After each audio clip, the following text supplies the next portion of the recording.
Warren Buffett, जो कि एक लेजेंड इन्वेस्टर हैं, वो अमीर नहीं पैदा हुए थे। उन्होंने छोटी उम्र में ही शुरुआत कर दी थी, बिल्कुल आप और हमारे जैसे। 11 साल की उम्र में ओमाहा, यूएसए में उन्होंने अपना पहला स्टॉक खरीदा। सोचो, एक छोटा सा लड़का बड़े सपने देख रहा है और इन्वेस्टिंग की दुनिया में अपना पहला कदम रख चुका है। ये कोई आम बच्चा नहीं था, ये थे वॉरेन बफे, और ये तो बस उनकी एक्स्ट्रॉर्डिनरी जर्नी की शुरुआत थी। बफे को बचपन से ही पैसे का बड़ा शौक था। उन्होंने इन्वेस्टिंग की बुक्स PRH डाली, पैसे की भाषा सीख ली। उनका बिजनेस करने का जुनून भी साफ दिखता था।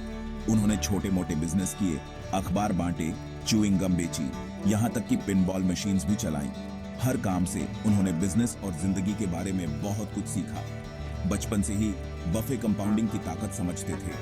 उन्होंने अपने छोटे इन्वेस्टमेंट को बढ़ते हुए देखा, धीरे धीरे लेकिन नियमित रूप से।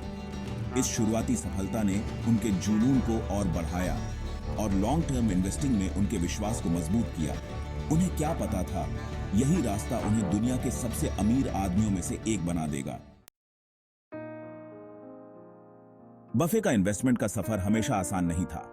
उन्हें मुश्किलों का सामना करना पड़ा, जिससे उन्होंने बहुत कुछ सीखा। ऐसा ही एक सबक उन्हें टीनेज में एक फार्म में इन्वेस्टमेंट करने से मिला। सारे कैलकुलेशंस के बावजूद उस इन्वेस्टमेंट से उन्हें उम्मीद के मुताबिक रिटर्न नहीं मिला। इस अनुभव ने उन्हें सिखाया कि पूरी रिसर्च करना और रिस्क को समझना कितना जरूरी है। हार न मानते हुए बफे सीखते रहे और अपने इन्वेस्टमेंट के तरीके को और बेहतर बनाते रहे। उन्हें बेंजामिन ग्राहम जैसे दिग्गज इन्वेस्टर से प्रेरणा मिली, जिन्हें वैल्यू इन्वेस्टिंग का जनक कहा जाता है। ग्राहम का तरीका बफे को बहुत पसंद आया। कम कीमत वाली लेकिन मजबूत कंपनियों को पहचानो और उनमें लंबे समय तक इन्वेस्टमेंट करो। यही तरीका बफे की इन्वेस्टमेंट स्ट्रैटेजी का सबसे अहम हिस्सा बन गया। अपने कॉलेज के दिनों और शुरुआती करियर में बफे ने इन तरीकों को पूरी मेहनत से लागू किया। उन्होंने कम कीमत वाली कंपनियों को ढूंढा, उनके फाइनेंशियल स्टेटमेंट्स का ध्यान से एनालिसिस किया और उनके लॉन्ग टर्म पोटेंशियल का आकलन किया। उनकी लगन और मेहनत रंग लाई और उनके इन्वेस्टमेंट्स ने शानदार रिटर्न देना शुरू कर दिया। 1968 में बफे ने एक बड़ा कदम उठाया और बर्कशायर हैथवे को खरीद लिया, जो कि एक टेक्सटाइल कंपनी थी जो मुश्किलों से गुजर रही थी। इस एक्विजिशन ने उनके करियर को एक नया मोड़ दे दिया।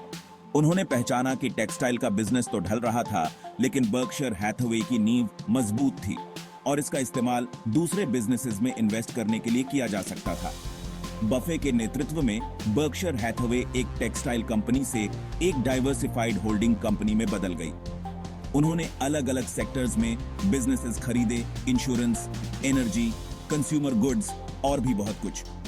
उनकी स्ट्रैटेजी सरल थी लेकिन असरदार। अच्छी तरह से मैनेज की गई ग्रोथ पोटेंशियल वाली कंपनियों को पहचानो और उनमें कंट्रोलिंग स्टेक हासिल करो। बफे का इन्वेस्टमेंट अप्रोच सिर्फ फाइनेंशियल नंबर्स तक सीमित नहीं था।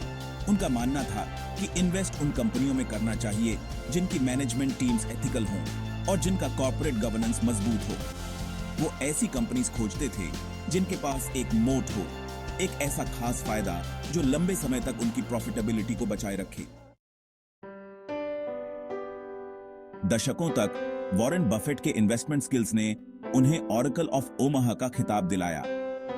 बर्कशायर हैथवे के शेयर होल्डर्स को लिखे उनके एनुअल लेटर्स बहुत मशहूर हुए, जिनमें उन्होंने अपनी इन्वेस्टमेंट फिलॉसफी, मार्केट आउटलुक और बिजनेस और जिंदगी के बारे में अपने अनमोल विचार शेयर किए। बफे का प्रभाव वॉल स्ट्रीट से कहीं आगे तक फैला हुआ है। वो अपने फिलैंथ्रोपी के लिए भी जाने जाते हैं और उन्होंने अपनी अधिकांश संपत्ति दान करने का वादा किया है। दूसरों की मदद करने के उनके इस जज्बे ने दुनिया भर के लोगों को इंस्पायर किया है और ये दिखाया है कि सफलता का इस्तेमाल समाज के लिए अच्छा काम करने के लिए करना चाहिए। इतनी दौलत होने के बावजूद बफे सादगी से रहते हैं और लोगों से जुड़े हुए हैं। वो आज भी उसी घर में रहते हैं जो उन्होंने 1958 में खरीदा था। उनकी विनम्रता और सादगी ने उन्हें सबका प्रिय बना दिया है और ये साबित किया है कि सफलता और विनम्रता साथ साथ चल सकते हैं। आज वॉरेन बफेट फाइनेंस की दुनिया के एक महान हस्ती हैं। उनका नाम वैल्यू इन्वेस्टिंग का पर्याय बन गया है। एक सपने देखने वाले बच्चे से अरबपति इन्वेस्टर बनने तक का उनका सफर दुनिया भर के एंटरप्रेन्योर्स और इन्वेस्टर्स के लिए एक प्रेरणा है। उनकी कहानी हमें सिखाती है कि सफलता के लिए धैर्य, अनुशासन और लॉन्ग टर्म नजरिया होना जरूरी है। बफे की विरासत उनकी फाइनेंशियल अचीवमेंट से कहीं बरकर है। उनका ज्ञान और विचार आज भी इन्वेस्टर्स की कई पीढ़ियों का मार्गदर्शन करते हैं और हमें याद दिलाते हैं कि इंटेग्रिटी, एथिकल कंडक्ट और स्थायी मूल्य बनाने पर ध्यान देना कितना जरूरी है। उनकी कहानी हमें बताती है कि असली सफलता सिर्फ पैसा कमाने में नहीं है, बल्कि दुनिया में कुछ अच्छा करने में भी है।